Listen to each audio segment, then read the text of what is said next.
এই মোটা ছেলেটা জাদু ব্যবহার করে ধোঁয়া বের করতে পারত। এই মেয়েটি তার জাদু দিয়ে জিনিসগুলোকে বাতাসে ভাসিয়ে রাখতে পারত, আর এই ছেলেটা আকাশে উঠতেও পারত, কিন্তু সে জানত না সে কতটা উঁচু পর্যন্ত যেতে পারে। তাই শিক্ষক তার উচ্চতা মাপার জন্য তাকে দড়ি দিয়ে বেঁধে দিলেন।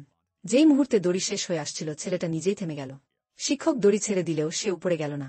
এতে ছেলেটা খুশি হয়ে গেল, কারণ সে প্রমাণ পেল যে সে সত্যি বাতাসে ভাসতে পারে। অবশেষে কোকড়ানো চুলের মেয়েটি নিজের রূপ বদলানোর চেষ্টা করল, এবং সে বদলে গেল এক অক্টোপাস বিড়ালে, যা দেখে সবাই অবাক হয়ে গেল। আসলে এই শিক্ষক 4 জন বাচ্চাকেই তাদের জাদুর উপর নিয়ন্ত্রণ শিখাচ্ছিলেন।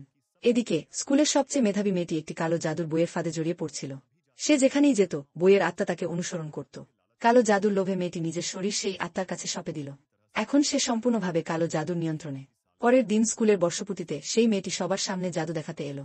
সে তার জাদু দিয়ে এক বিশাল আগুনের গোলা তৈরি করল। এটা দেখে প্রধান শিক্ষক বুঝলেন কিছু একটা ভুল হচ্ছে। মেয়েটির পেছনে যেন একটা কালো ছায়া দেখা যাচ্ছিল। হঠাৎ মেয়েটি সেই কালো ছায়ায় পরিণত হয়ে এক ভয়ঙ্কর রাক্ষসের রূপ নিল। সবাই ভয়ে চারদিকে পালাতে লাগল। ঠিক তখন অগ্নি একাডেমির শিক্ষিকা তার ছাত্রদের একসাথে হয়ে রাক্ষসটাকে আক্রমণ করতে বললেন। তারা সবাই মিলে এক বিশাল আগুনের গোলা বানিয়ে রাক্ষসের দিকে ছুড়ে দিল, কিন্তু রাক্ষসকে ছুতেই আগুনের গোলা অদৃশ্য হয়ে গেল। তারপর উড়ন্ত একাডেমির ছাত্ররা এলো, কিন্তু তারা উঠতেই রাক্ষস এক বিকট গর্জন করে তাদের নিচে ফেলে দিল। এরপর রূপ পরিবর্তন একাডেমির শিক্ষিকা তার ছাত্রদের রূপ বদলাতে বললেন, কিন্তু রাক্ষসের জাদুর কারণে সব বাচ্চাই গরু, কুকুর, বিড়াল আর মুরগিতে পরিণত হয়ে গেল।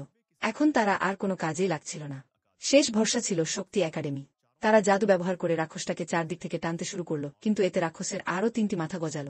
4টি একাডেমি পরাজিত হল। তখন প্রধান শিক্ষক সেই 4 শিশুকে ডাকলেন যারা নিজেদের জাদু নিয়ন্ত্রণ করতেই পারছিল না। মোটা মেয়েটি তার শক্তি দিয়ে রাক্ষসকে ছোট করার চেষ্টা করল, ফলে রাক্ষসের অতিরিক্ত 3টি মাথা আগের মাপে ছোট হয়ে গেল। তারপর মোটা ছেলেটি ধোঁয়া ছাড়ল এবং রাক্ষসের মাথা ঘুরিয়ে দিল।